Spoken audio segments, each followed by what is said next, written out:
Hi, friends. Welcome to another episode of the 10 Laws Podcast with East Forest. I am Easter Forest.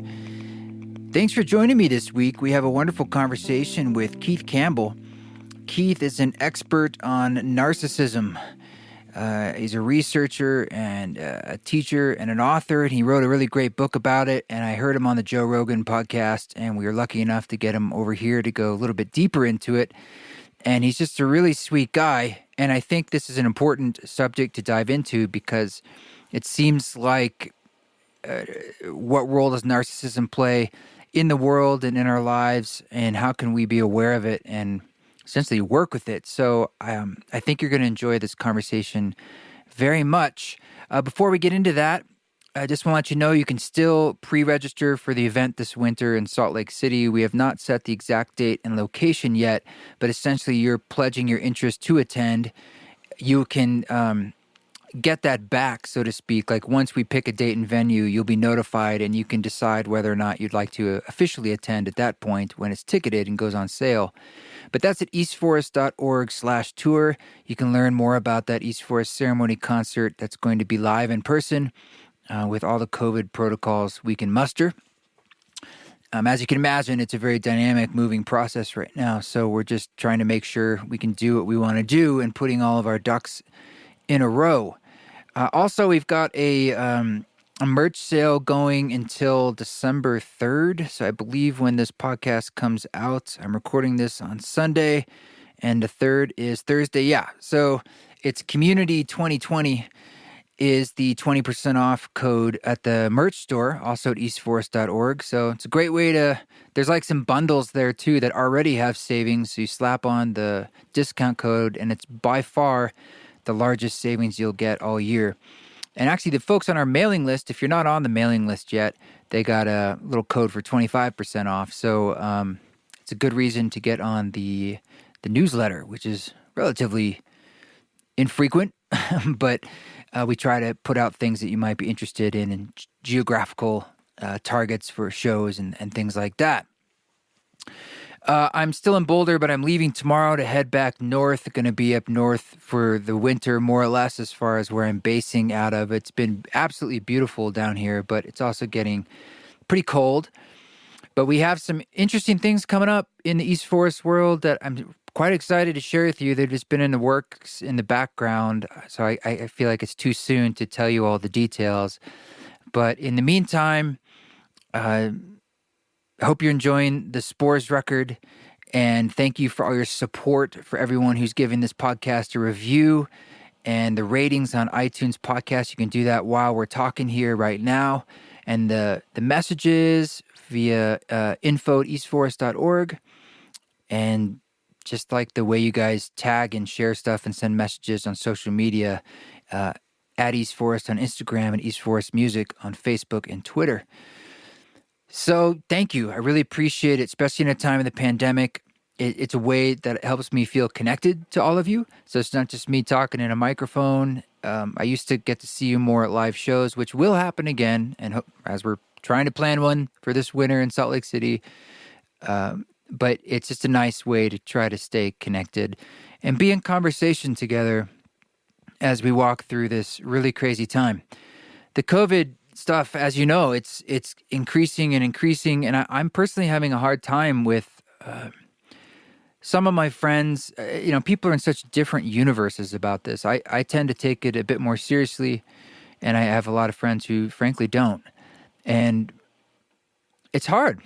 It's hard because that's kind of, us being on different planets as a culture is what this makes this continue to move forward. And whatever you think about how it might affect your personal health, it's creating such destruction in our economy and our culture and a lot of people's lives. And plenty of people terribly. But we're not going to get through that until we do collectively feel that we are through it. And that's not going to happen until we have some compassion and make some changes for one another. I guess a lot of people are just waiting for the vaccine, but it's like, what lessons did we learn? I think that, frankly, there's multitude of lessons people are learning individually. We're all being presented with opportunities and doorways to walk through the challenges that we face. And some of us are walking through more of those than others. And look, all choices are valid.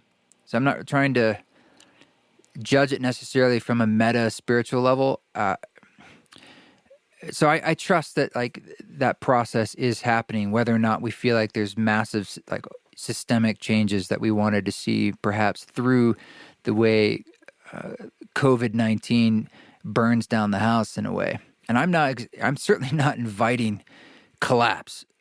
I'm inviting change in the most peaceful and gentle way possible. But often the only ways we do that as human beings is through burning the fields in a sense. And we have been doing that.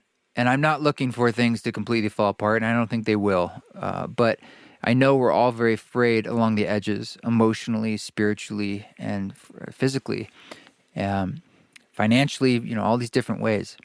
So hang in there. Everything moves. The water continues to flow, and hang in there, folks. Just keep walking, okay? Keep breathing. But for now, let's put on our noggins so we can learn a bit from this great conversation with our dear friend, Keith Campbell.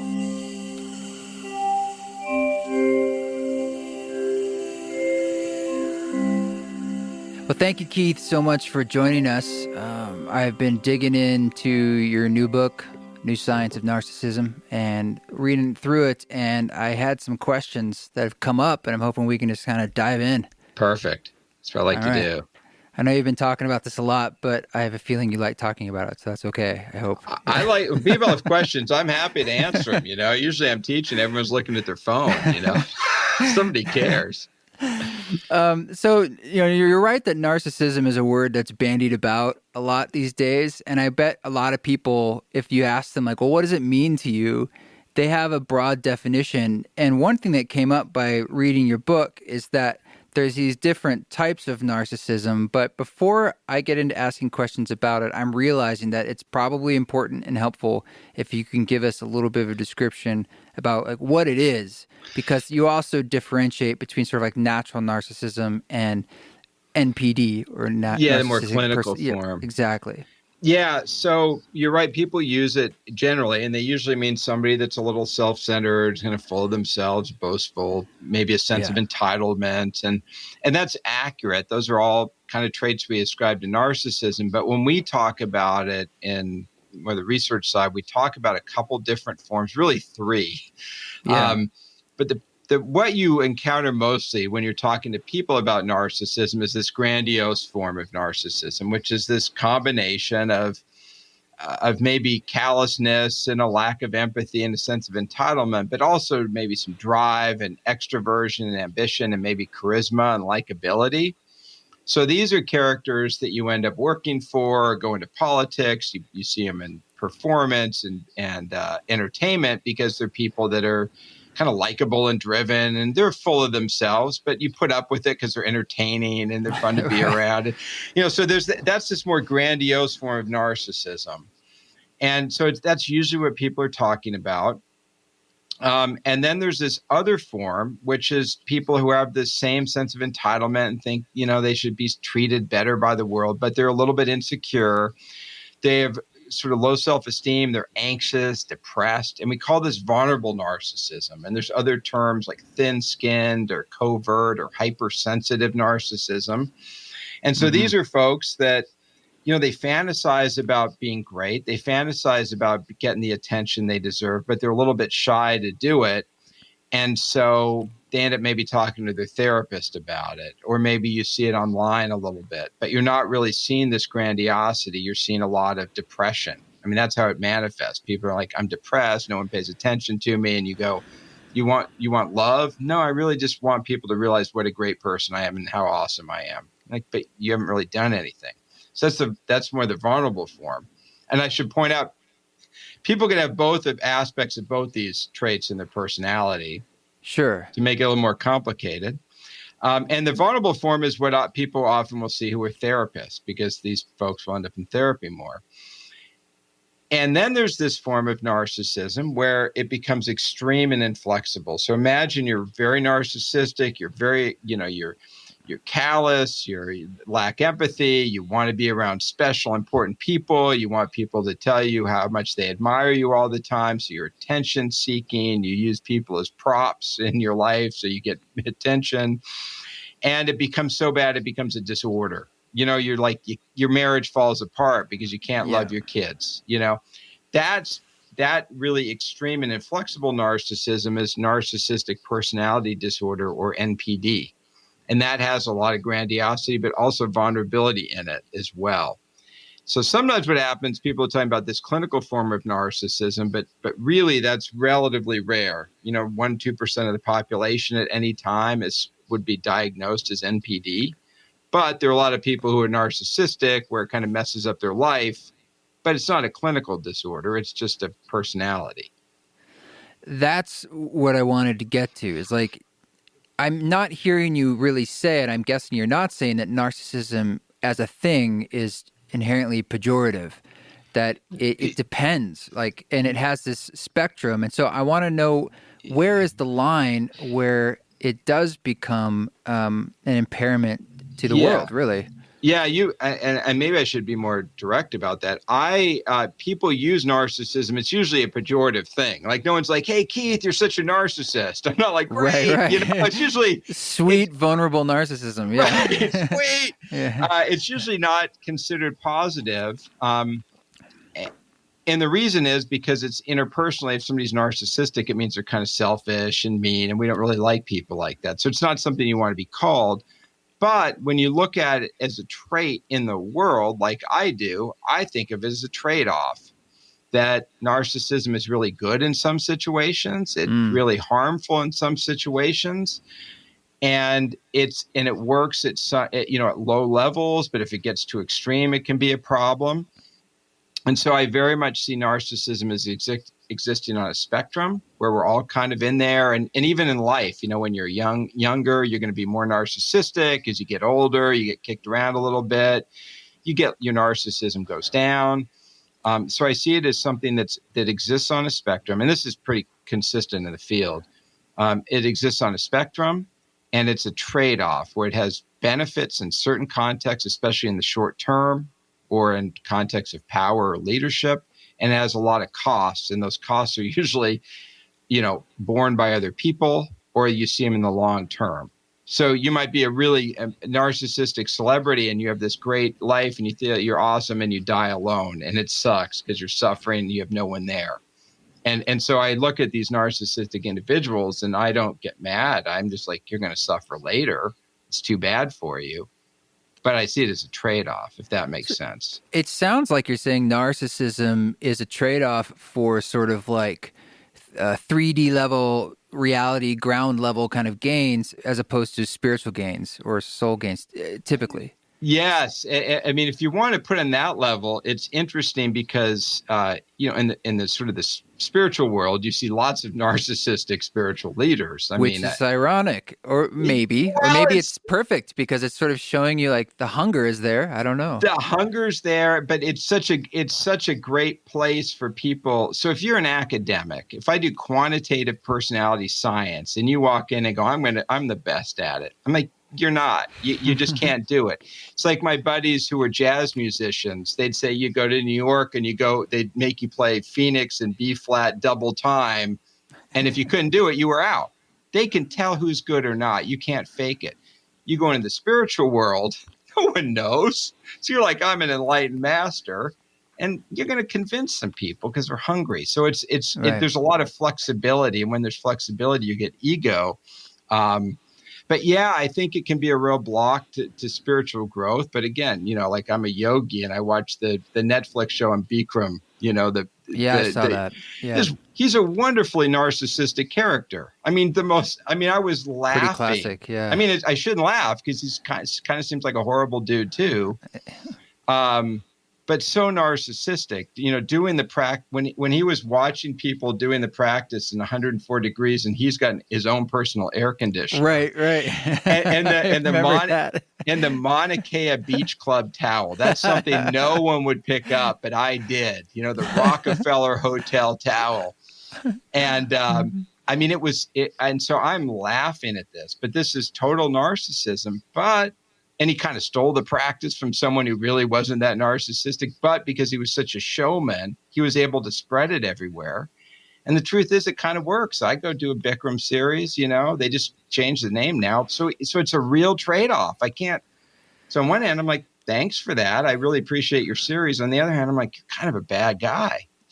Yeah. And this is, I was having a conversation with Aubrey Marcus on his show the other day, and we were talking about like these things that drive us and these aspects, I guess, of our ego or our psyche that is like the fire. And some of these are aspects of narcissism. And without them, in some ways, there'd be no wood on the fire of incarnation. There would be no grist for the mill. Like it kind of like, you could look at it like that's what creates the karma.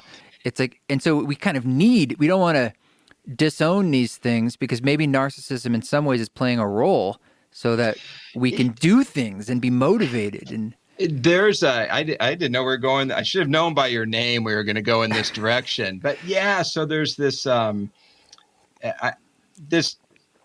so there's these old stories that you always hear about Asian teaching, which is different than, the guru model is very different than my model. I'm like, question me, students, let's brawl. And Totally. And it's not a respect model as much as you have. But there's a story about somebody taking a student, shoving his head in a river till he almost drowns. And then says, when you want to, reach enlightenment as badly as you wanted to live, come work with me. So there's those stories that you need this incredible ambition to achieve some sort of spiritual growth. It's a hard job.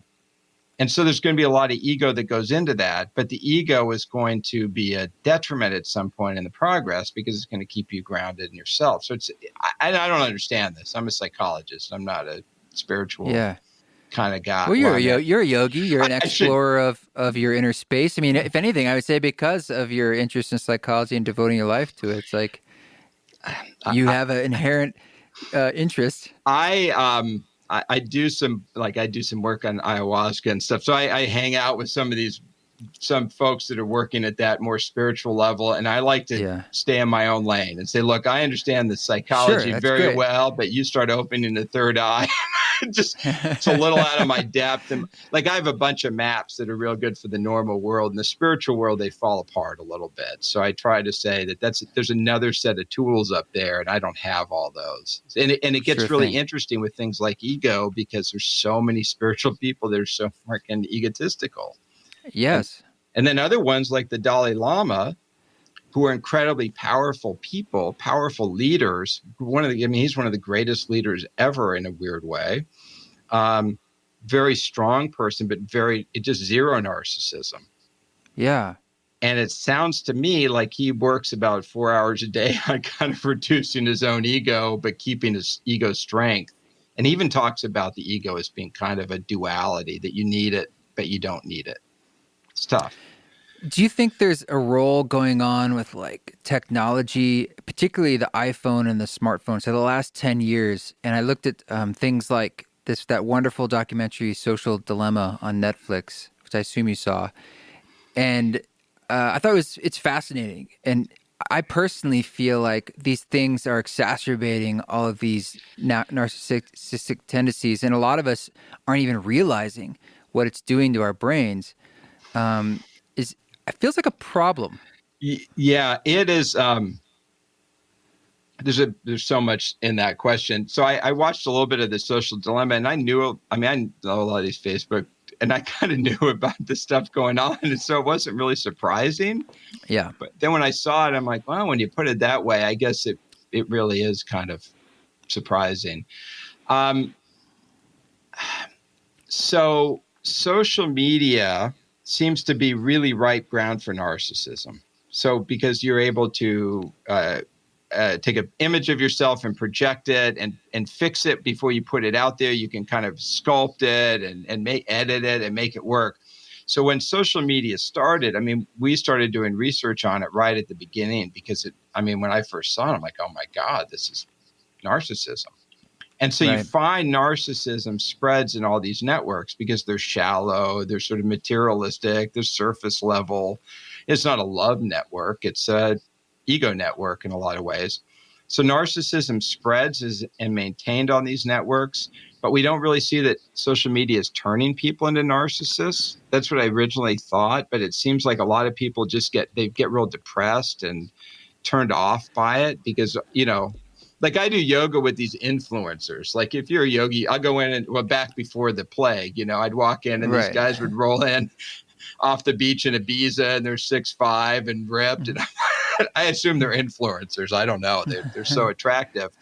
Now imagine like you see people like that all the time and you start going, God, I'm a horrible person. Everyone's beautiful and they're in Dubai and I'm a loser. And so that there's sort of a blowback with social media for some people. So I think it's led some people's narcissism really explode and some people have gotten very depressed.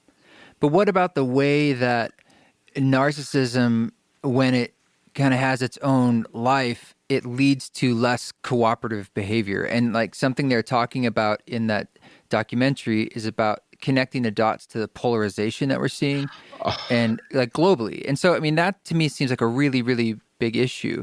And so it might not be making narcissism maybe worse, but yeah, maybe I'm sorry. It is in a way. I'm cracking up. It's so I shouldn't laugh. This is the problem with this is how I cope with depression is I just laugh. So when they started Facebook, and I talked to enough people who knew Zuck, and they say he's a good dude. I've never met him, and he's legit. Doesn't want the world to end. What kind of narcissist is he, do you think? I mean, vulnerable? People who I don't know. I mean, like I said, the people I know him, say he's not a bad guy, but he has a lot of those really vulnerable qualities. He's not a showman. He's not like a Musk figure, he's much quieter, reserved. Yeah. I just don't really know because he doesn't have a very strong personality. I'm putting you on the spot there. Yeah, I know. And I'm careful not to be super dismissive of people now because I found myself doing it so easily in the past. But when they started saying, we're going to connect everyone and we're going to get everyone to hug I thought this isn't how people work. You bring people together, they kill each other. I mean, I'm a social psychologist, I just think this is crazy, but they really thought that would happen, I think. And they managed to bring the degrees of separation of people and kind of cut it in half from 6 to 7 to maybe 3.5. That. Yeah. And so that to me, that's really a profound thing that people don't talk about a lot. And what that did was just lead to conflict. It led to a lot of cool stuff. I mean, it was really interesting stuff happens when you link the world up, but you get huge amounts of conflict. Because you're just bringing all these different people together and they sort of sorting into groups and they're sorting into groups at scale that no one even understands. And what groups do is they fight with each other. Well, it's not just that they're sorting into groups. I mean, the algorithms are funneling them into their own tunnels of information. So it's sort of like you're no longer able to be cooperative because you're only seeing it just more and more truncates like ideas. Yeah. Exactly. And that's what you see in a lot of the social work, social psych work, and the communication sociology work is you'll see people that they get them in these reinforcement feedback loops. So if you're on the right, you get the right. You're on the left, you get left. And the way people, when groups polarize, the people that are the coolest are always the most extreme. Right. So if you're in the you're in the good guys group, you're going to want the best guy. And if you're in the bad guys group, you want the meanest guy in charge. Like when I was a kid, we had like the Oakland Raiders. They were like the tough football team. And the coolest Raiders guys were the guys in the fans that were kind of drunk, smoking cigarettes, they were because they were the real fans. But if you were a good team, the good, nice team, the fans would be the nice. Anyway, groups polarize. So we're setting up this system that demands people get funneled into extremes and then they fight. Yeah, of course. That's the way it's wired.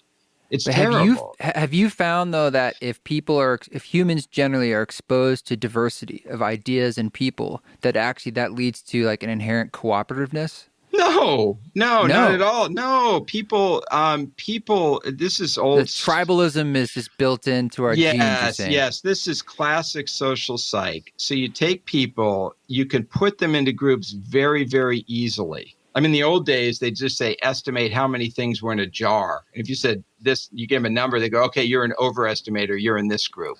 And they used to divide, you're an art guy, they'd appreciate this. They used to tell kids, like, I always saw these studies going, do you like this painting? It was Paul Klee versus Kandinsky. And so, and they look kind of the same. And people are like, okay, you like Klee, you're on this team. You like Kandinsky, you're on this group. And the groups would start to fight. It's very easy to get people to identify with groups and get them to compete with each other. It's just it's part of our nature. That's why we split up all the time. I mean, is something in that epigenetic, like we've just learned to like protect because we had to? The way, yes. I mean, it's very interesting how people's ego works. So at an individual level, people who are narcissistic are the combative ones. So if I'm going to, and this is what's going on now politically with, all the shaming that's going on, the people that are out there in your face are going to be narcissists. It doesn't matter what side, because they're willing to go out there and push their opinion on you. Mm-hmm. So individually, people that are jerks are narcissists. But when you start aggregating into groups, the groups made out of really cooperative people can be really, really nasty when they fight other groups. Yeah. Well, yeah, we see that a lot. Yeah. So you think of the Japanese in World War II. You go to Japan right now, if we flew to Tokyo, we were walking around, everyone would love us, we'd feel totally safe. People would be kind to us. Everybody would be cooperative. It'd be great. But you bring that group as a group in World War II and give them a mission and say, protect the God Emperor. You got to protect your group. And you get all these really group-oriented people together, and they'll go crush anyone. So when you get a bunch of loving people together at scale, they can turn into a narcissistic group, if that makes sense. So these things work a little differently where we are. Man, this gets into me thinking about like free will. And like, because you write a chapter on sort of like, in essence, self-monitoring our own narcissism or ways to notice it and what to do about it. So I want to talk about that because at the end of the day, it does come down to individuals making choices, and whether or not it's groupthink or how much agency they have over those choices. Yeah. It is about the person listening to this right now and they'll be like, look, I don't want to be lost in my narcissism. I want to be making the world a better place. How can they self-police that? Yeah, that's a great question, especially now. And I hadn't thought about it till even this discussion, but you can see when you don't know who you are, you can get caught up in different ways. One, you can get caught up with kind of the ego beast. Like, you're freaking awesome. Look how good looking you are, and you start to get feeding your own ego and you start cutting yourself off from people. And the other way you get cut off is you start getting sucked into the herd. Start getting sucked into the social media. And I don't know who I am, but if I identify with something else that's bigger than me, I can feel stable. And a lot of that. Yeah. And there's a lot of both those things going on right now. And it's really, they're both really dangerous. And I think the challenge is like, how do you just know who the hell you are? With narcissism and regulating your own narcissism, often it has to do with the interpersonal processes, I think, because that's where I see a lot of the problems people have. It's like if you're narcissistic in the recording studio, big deal. If I'm narcissistic with a bunch of people talking about science, nerding out, it's fine. If I'm narcissistic with my family, with my friends, when I'm with normal people, that those interpersonal spaces is where your own ego can kind of damage you. And so what I suggest to people is try to notice that, and maybe you're not being compassionate enough. Maybe you realize, like, God, I don't have the loving relationships other people have. This is something people notice. They want to have loving relationships. Something I notice is, I'm fine at a podcast because I can talk forever, but I go talk to people and I'll just talk over them all the time. I don't listen. I'll just overwhelm people because my personality, I'm like, I try to dial that back. I'm like, just, start to notice where your ego's interfering with other people and dial it back. Yeah. So a lot of it for me is sort of focus on those interpersonal domains, take a moment to listen to other people, see what they're doing, and really, if you can get your interpersonal life right, where people go, Keith's a decent guy. Eustace is a decent guy. He seems like a good guy. If you got that right, your ego won't get you in too much trouble. I mean, you might, but you avoid most of the problems, having good relationships. Yeah. I would think that in some ways doing things like service acts or anything that's sort of not about you, helping others, would be sort of ways of tilling the soil and It setting the is. stage. The challenge with that is that people do service acts in a couple different ways. And one way is a service act where you kind of give up yourself. And another way is a service act where you ride in as a hero and go tell people how to be better, and you bestow your goodness on the world. And so I think you can frame service in a way that really is something like in yoga, the devotional yoga, the bhakti yoga, I guess would be the term. This seva, it's more it's whatever I can't do. Let me just put it that way. It's whatever is a real struggle for me. That kind of service I think is important, but sometimes people go like, yeah, I'm doing service. What does that mean? Well, I'm just going to these dumb people and I'm providing my expertise and wisdom. And that could be a way to reinforce ego. But if it's, I'm going back to thinking about like, what if that's, is there ever such a thing as selfless service, I like to think that there is, but I think in general, so the reason I have this concern is because when we started studying things like community leadership, this was a question we had in a bunch of data, and that's something that people who are narcissistic love. That seems to be very strongly predicted by narcissism. Community leadership. It's just a weird item. This is just a weird item that we have in these sociology measures, but it's one of those things where it kind of struck me for a while. Why are these people that are narcissistic wanting to be community leaders? Well, because they're leaders. They want to go and run stuff. They want to be in charge. They want status. It's not a bad way to get status. I'm not saying it's a bad thing. In fact, a lot of the ways people deal with ego is they put it in something pro-social. So you say, I'm going to drive a Prius because people think I'm a do-gooder, but at least I'm driving kind of a better car. Or there's an old Buddhist story, it's probably from the 60s, of a priest who died, had such a big ego, he wanted a monument for himself. So he planted a tree. He figured, well, I got a monument, but at least I'm providing shade for people. So you try to align the ego with doing good for people. So I think that idea is really important. But if you want service as a way to kind of make you a better person, I think there's a risk in that the service needs to be not about you. Yeah, this stuff can get tricky. You also wrote a little bit in the book about psychedelics as a change agent, and that's something I talked to a lot of people in the psychedelic research field, and so I'm very familiar. I think a lot of listeners probably are about some of that research and what's going on, and it's pretty nascent, but it's also a lot of energy in it. Yeah, it's so interesting. So I have a student, Brandon Weiss, who's a graduate student. He finished his Ph.D. and he's kind of finishing up as they do, kind of postdocs and stuff. And he's a psychedelic researcher, and he did his dissertation on ayahuasca. So we've been studying personality change in ayahuasca for about 3 years. So that's kind of I have a very limited knowledge. Yeah. But it turns out I kind of know more than a lot of people just because no one knows anything. But I am not a psychedelic researcher. I just have done some.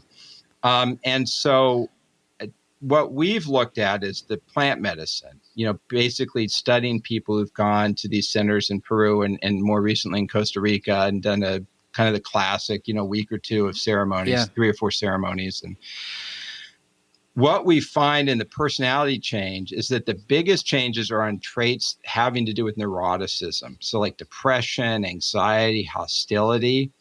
That relieving that people's change seems to be in those areas primarily. And those numbers are actually pretty big. I mean, this isn't clinical science, this is personality science, but the numbers, my jaw kind of dropped at some of these changes. Wow.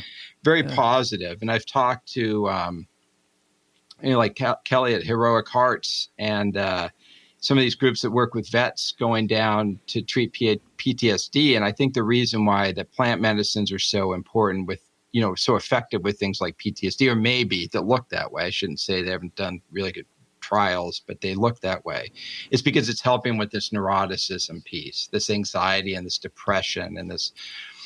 So when we look at something like narcissism, it's a little more complicated because on one hand, you think with the vulnerability should get better. People should be less neurotic and less unstable, and we should see some improvement there. And I think we do. I've looked at the data, but it was very quickly. I mean, it was Brandon sent me some stuff.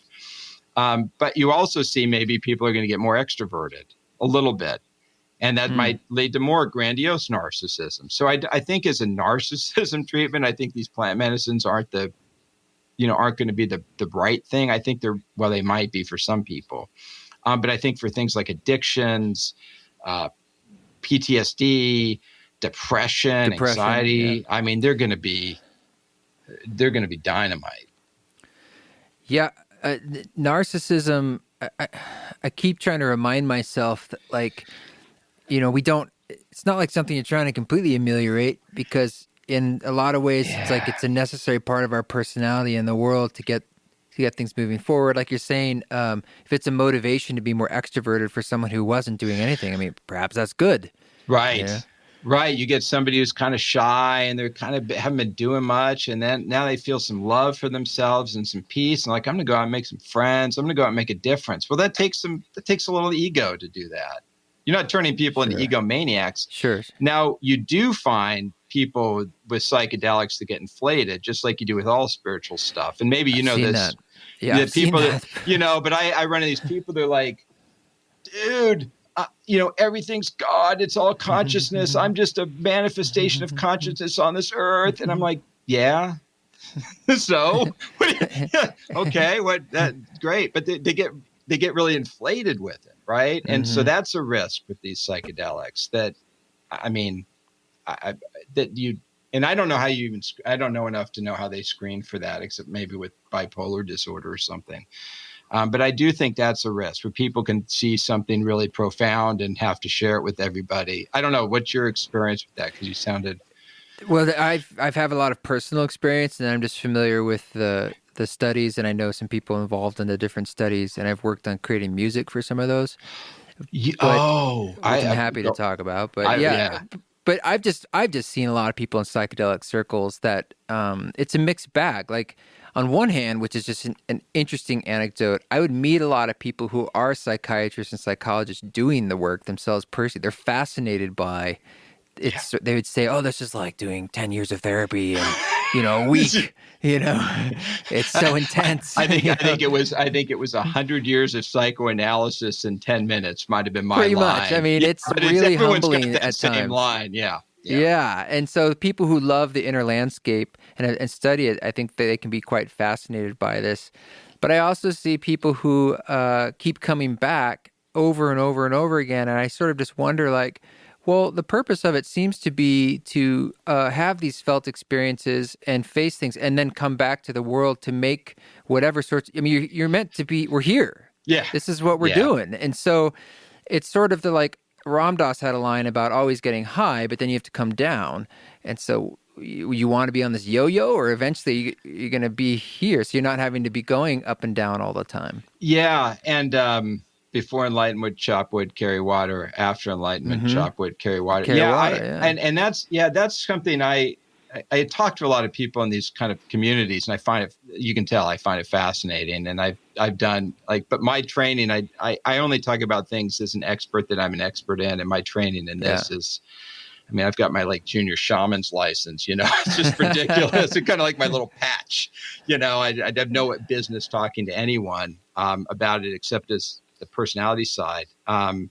So I guess what I worry about with the maybe some of the psychedelic training is when people discover this without the self, without training, they get this mind. I imagine a kid smoking DMT and seeing a bunch of deities and no container to put that in, no space to put it in. That's a big point. Yeah. It would be a risk, more so than somebody who's really practice some shamanic medicine where there's a place to put this stuff in. There's a container. I can make sense out of what you just saw. We call it this. People see this all the time. And so you're less likely to just go, I'm the only person who's ever seen God. And maybe some of it is just the structure, and we don't have the right structures because we have this tool psychedelics. This is just me. When I first kind of ran into this stuff as a social psychologist, I was talking to Catherine McLean. I don't know if you know her. She worked in. She's been on the show. Oh, Yeah. she's the Yeah, she's coolest, great. right? Yeah. Oh, she's awesome, right? So I Yeah. ran into her at a conference and I invited her down to Georgia and just because I was curious and talked to her about it. And what am I saying? I don't even know what I'm saying. I got so excited. Knew her. I love this stuff. And go on. She's done a lot of interesting research, and she's also kind of stepped out in certain ways, sort of disillusionment with. I think she gets into a lot of interesting stuff about like medicalization versus decriminalization, and like the pros and cons, Right. and how we're going to like hold this stuff in society as it comes forth. And you talked about the container, and Yes. I think music to me. If you look at ceremonies for thousands of years, the music is the central guide. Whether it's a Lakota sweat lodge or an ayahuasca Ikaros songs or whatever it is. And there's probably a reason how that helps us and what role it plays. And in a lot of these studies, I think that's a really, really, really important thing not to overlook. And I know it's challenging to quantify and qualify it because it's music, but it's a big part of what the experience is and how positive it is for people. And we need to have that ritual, that the aspect of ritual and ceremony itself and guidance is a large part beyond just the chemical that you're putting into your body and your brain. Absolutely. Respond to that in anthropology. We talk about sort of creating liminal space. You know, there's a term this is a term that maybe people listening aren't familiar with, the limen. So we talk about the consciousness and the unconscious, and in between that, they used to call it a limen. And we don't use the term limen much, but we say subliminal still. So we say below the limen, but we don't talk about the limen.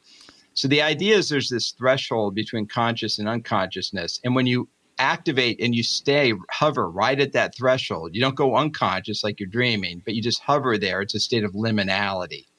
So anthropologists got really interested in this because this is what rituals do. They put you in a liminal state, and that allows your consciousness to be changed. Receptive, And so a Catholic service puts you in a liminal phase. A dead show puts you in a liminal phase. And when you do an ayahuasca ceremony, the shaman will say the Ikaros are really what's doing the work. Back in the day, the shaman would drink the ayahuasca, but you wouldn't. You just sit there and you'd be sung over. And so these things are super important. And I know, and this is me. This is kind of, I'm at the bro science level. I apologize, East. This is me talking to That's all we do. That's all I do. No, I mean, this is me talking this is just me gossiping with the kids, the young, smart PhDs. But it sounds like people are really working on building some soundtracks that are going to kind of work. And it sounds like maybe you know something about this. And I'd be super curious because I've been up to Mongolia with throat singing. I've been to those things, and this stuff is just really powerful. So what's your take? Yeah, there's a guy named Mendel Kaling who was working at Imperial College London with Robin Carhart Harris, who's doing their research on psilocybin in particular. And Mendel was, I believe, a postdoc or doctoral student as well, if I'm getting that right. And he was interested in the music side. And he's one of few people who's done actual research on music in these psychedelic studies. And I found that the playlist they were creating for like Johns Hopkins psilocybin research and even Imperial College, NYU and others, that none of the music was written for the psychedelic space. It's all great music, not all of it. It's a matter of taste. But it's like and then I had been sort of creating music for many years that was actually specifically designed for that use. And I just discovered on my own like things that I thought made it better, including like it being longer, so you could be in these sort of spaces, and the use of field recordings and nature sounds and certain musical techniques of tension and release and blah blah blah. And I wanted to create not just a complaint, but it's like, well, here's what's working for me. And it's what I think is needed more than anything, Keith, is sort of like an American shamanic tradition in a sense. Like we have these bits of these sort of tentacles of thousands of years of like an Ikaros and stuff, which is great, and they work. They're fantastic. But it'd be great if we're like, well, what do we need, and what is also the musical language, the harmonics, and the things that you and I have grown up with. So there's a familiarity to it, but it's using the same musical technology. Yeah. And that's not been studied. That's not been pulled apart and not been discovered. And that, I feel, is a real frontier. Well, part of the reason none of this has been studied is it's illegal. I mean, I have to it costs too damn much money. I can't do it. It's hard to research it just costs a bunch of money. So the stuff we've done has been kind of bootstrapped. When Robert Hunter was given LSD by the CIA, I think, or by MK Ultra, the story I heard is he went back to Jerry Garcia and said, put on a raga, put on oh man, who are they listening to? Ravi Shankar. Yeah. Put on some Ravi Shankar and take this. So the first thought he had was put on an Indian raga. And I'm not a musician, but ragas are a long form, kind of constantly evolving improvisational. And it's deeply tied to this, like the improvisation is, I mean, I talk about not knowing a lot about this, but a little bit. It's infused with the soul. Like, it's supposed to be like God in a sense, and that's the whole point. It has all these rules, musical rules, but it's all about the improvisation. It's inspired. It's about being in the flow. Okay. Yeah. So then my favorite kind of jazz musician, Alice Coltrane, was I love her. Buddhist. I mean, a study with Yogananda in California, and then started putting out this incredible kind of monastic jazz that I with Pharoah Sanders, this stuff that I just find wonderful. Yeah. And then it disappeared. But I'm like, well, we got kind of some, and then I'm kind of a deadhead, man. I'm just hate to admit it. I'm old, but I could listen to Dark Star for 35 minutes and feel good about it.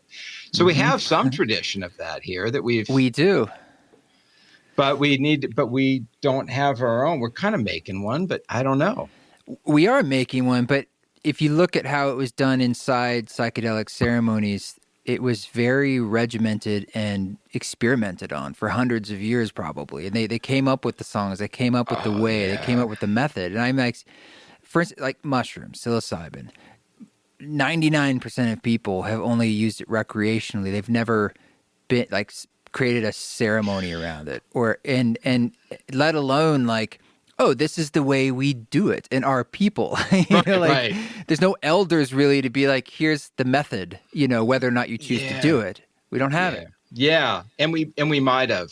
And who's we anyway, by the way? Like, who are our elders? I mean, do I go to Celtic traditions? Do I go to, that's the great thing. And I think part of the problem is that it's like the American energy is sort of like, hey, you do it how you want to do it. Yeah. You pick a little bit of this and you pick a little of that. And I think what's happening in these centers in Latin America with ayahuasca is they're building these new systems. I mean, they're building, they're interpreting the medicine. I mean, I haven't studied this. It's just kind of me spitballing, guessing. They're using, that bufo or the 5-MeO, what is sapo. I don't know what they call it there. They're using that, which is something they just discovered. But now the indigenous folks are using that in ceremonies. So there's some of this, like, I think of a little bit of like psychedelic MMA. When martial arts were all separate and everyone kind of practiced their thing, and then someone said, let's just see who's the best in the octagon, and the kumite, and everyone fought, and then they kind of figured out these two forms work, and they started evolving them, and I think some of this is going on because, like I said, I'm not a psychonaut, I'm a dad. I don't know, but when I talk to people, they're like, yeah, we're hanging out in these graveyards in northern India, taking mushrooms, and I'm like, that's interesting. There's got to be interesting stuff that's going on. Oh, I'm sure you can be a psychonaut and a dad at the same time. But anyway, if anything, I think, like, from a social standpoint, one of the reasons it's exploding right now is more a symptom of the kind of intense change we're experiencing as a civilization. Like, we're trying to thread the needle through something that's pretty, like, challenging and also just exploding at the same time. And it was sort of all hands on deck, and you're seeing people grabbing for different tools. And those are very, as you found in just the ayahuasca research your student did, for some people, it can make some pretty fast, dramatic shifts. very huge and very positive shifts too. Negative, I mean, it's high risk, but very positive shifts. Yeah. The other thing I noticed is we're kind of that I kind of get stuck on is this 50-year cycle where we're going back to the, civil rights movement and the space race and the reconnection with India and the consciousness movement. And we're kind of like, I'm kind of hoping it kicks off in the next year or two and that gets us out of this mess. I don't know. That's what I'm. Well, it actually leads into what I wanted to ask you is how are you hopeful personally? Like when you kind of look at all this stuff and all this research and everything all the work you've done. I am hopeful. I used to be a very cynical person though, so I don't think my hope is grounded in reality. I think it's grounded more in personality. And now I just decided I'm going to view the world. But I've studied social systems and social change and generational processes a long time. And I spend a lot of time looking at it. And everyone not everyone, but people in this business were kind of waiting for the world to go to hell in 2020. There's different models predicted it. Really? Oh, yeah. 2020 in particular. Oh, yeah. Yeah. Like Peter Turchin's models predicted 2020, the generational stuff. Strauss and Howard they called it the fourth turning. So I've been waiting for this forever. Okay. But there's these turnings and you go back and they're kind of on these different cycles. So the last one was 68, the 70s, but the other one before that was, 1920s. So these very intense generational cycles where things get chaotic. You can't really make sense of things. And we're in that kind of space now. And when you're in a space of chaos, my usual advice is go backwards, go deep, figure out what you had before. Like if you're when music died, music kind of runs out, people go back to the past. Let's go listen to some old records. Let's rediscover rock and roll. Let's rediscover, so you kind of go, well, maybe people should start looking inwards. And I don't know it seems like right now everyone's just going crazy, but maybe the psychedelics will help people look inward. I think it might help with some trauma with people. I have a lot going on. Yeah. I mean, there's a lot of trauma. There's a lot of people who can't connect with each other. And I think the MDMA can help with that. Anyway, I'm sort of optimistic that this will help people with suffering. But at the end of your book, you talk about like sort of like an anecdote is essentially like an energy of love, as sort of obvious as it seems, but maybe there's no better way to put it. It's inclusive. It's cooperative. Yeah, I think so. It's a bit of it's not a real scientific way of thinking about it, but I like, what the hell? I've had a career. I can be a little more loose. But very much to me, if people are out there like, I want to be the best, I want to be better than everybody. I'm like, great. We need people who are out there being the best and killing it and being the best at everything. Have an ego, man, but have a heart too. And if you have an ego and you don't have a heart, you become a monster, but if you have an ego and you have a heart, you can be a warrior, you can be a great person. And so the more I kind of puzzle around with this, I'm like, if people focus on the heart piece, you can let the ego maybe take care of itself a little more, if that makes sense. Totally. Yeah. I think that's a great way to kind of close things up. That's a great message to kind of end with. Yeah. How can people find your work and connect with your new book? wkeithcampbell.com. We put up a website with some narcissism tests. I can't say the word either. You said it Narcissism too much, lab. In the old days, it was narcissism. Narcissism. It was easier. They added, they made it more complicated. It's a tough one. But yeah, narcissismlab.com or books anywhere. It's the usual stuff. Wonderful. Well, I'll link to it in the show notes as well. And I just want to thank you for giving us some of your time. And I know you've been doing a lot of interviews, and I appreciate you coming on the show. Oh, thanks. That was really fun. Well, thank you, Keith, for joining us. I feel like I got a new friend, and it was really fun to talk. Check out his book. It's quite interesting if you want to take a deep dive into the subject, to keep your ears and eyes wide open as to all things narcissistic. This song that you are hearing in the background is called Washed, and it is from the Spores album. You can listen to Spores wherever you listen to music. on Spotify, Apple, or you can download it in high res at eastforest.org, and you can also get a vinyl there.